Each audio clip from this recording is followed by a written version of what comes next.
The wind cut like glass. The sky was low and heavy. Far from all roads, a team found something no map had shown. In the white of Antarctica, gray of Antarctica, they found a rift. It glowed blue. It pulsed like a heart. The light was not like sun, not like machine. The rift stood in a field of old ice, a vertical slash of impossible color against the endless white. The air around it hummed with a low, subaudible frequency. A vibration felt more in the bones than in the ears. It was a wound in the fabric of the world. Snow blew hard across the ice shelf. The sound of the wind, usually a constant howl, was full of static here.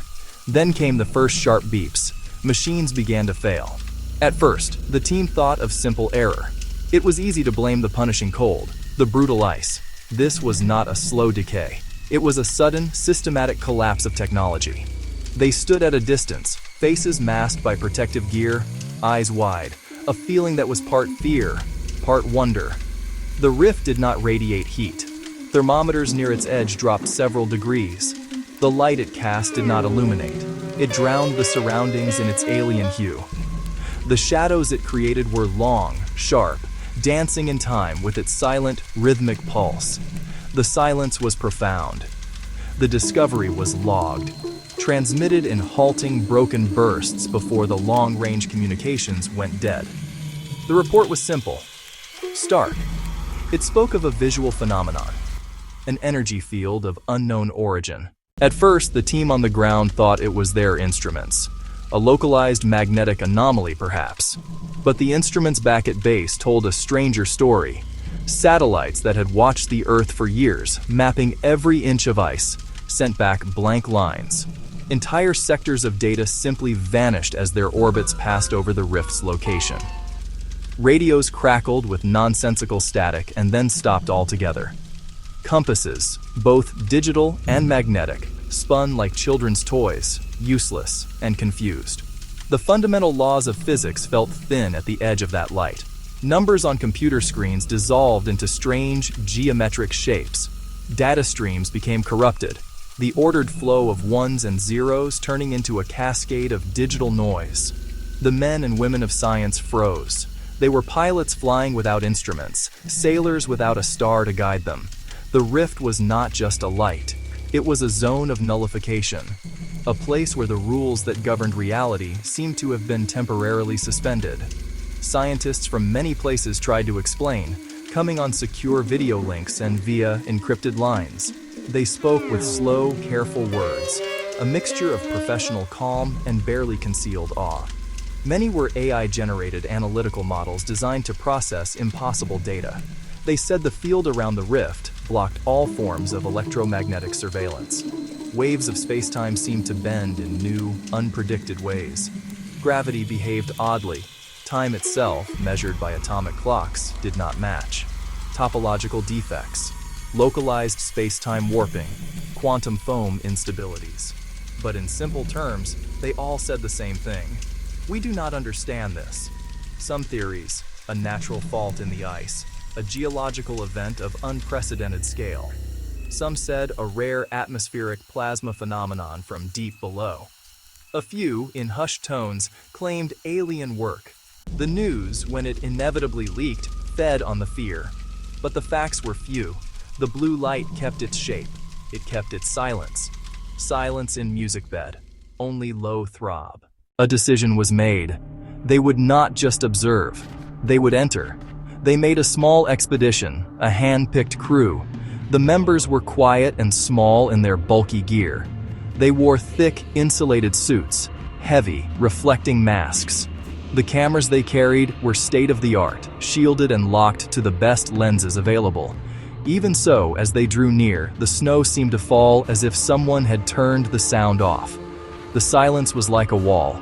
No birds, no distant engine hum, no cry of the wind. The only sound was their own breath, amplified in the confines of their helmets. A rhythmic, mechanical sound of life in a place that felt utterly devoid of it.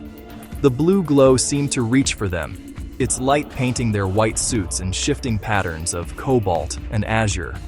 It showed them their own reflections within its shimmering depths, distorted and strange. The air near the rift felt thin and old, carrying a faint metallic scent like ozone after a lightning strike. It was the air of another place. With a final systems check, the team leader gave the signal. They moved forward, one step at a time, their heavy boots crunching on the super-chilled ice.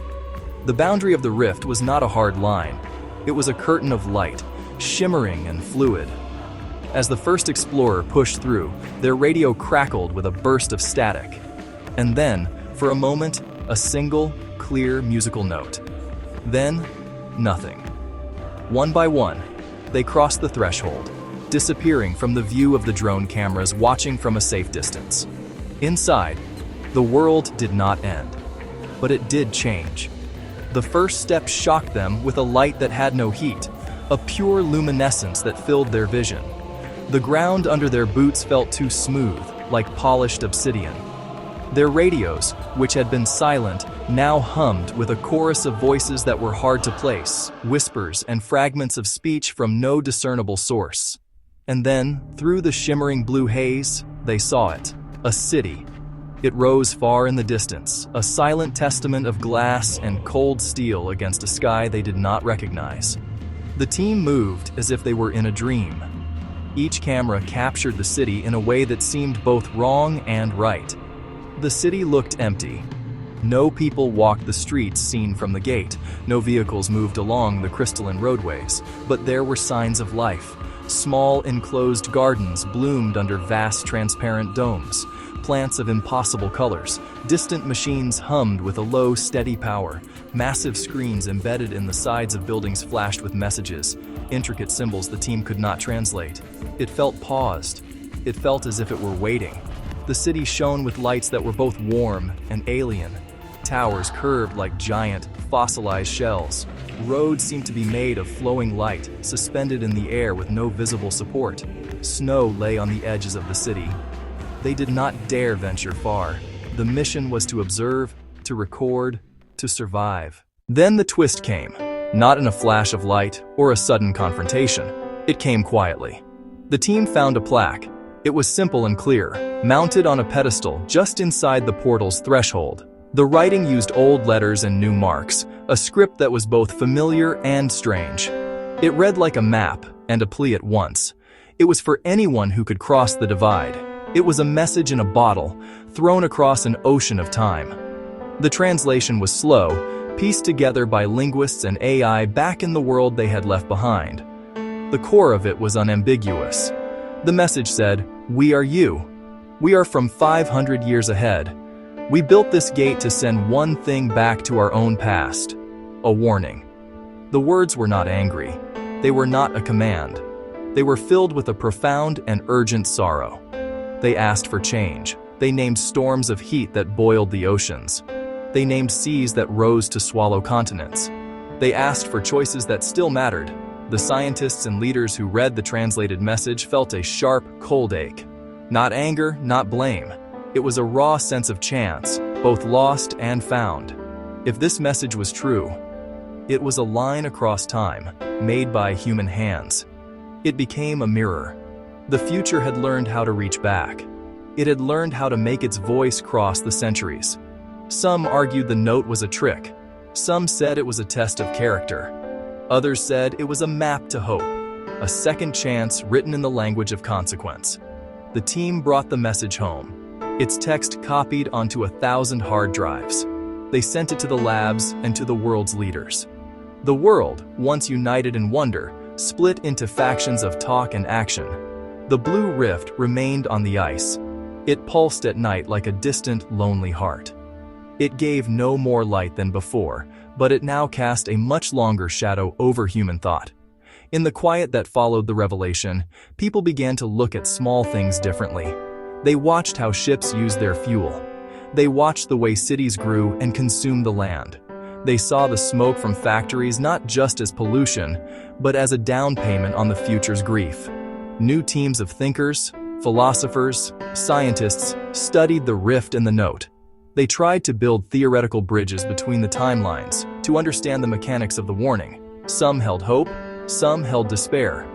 The rift had changed the way humans thought about cause and effect. It collapsed the distance between an action and its ultimate consequence.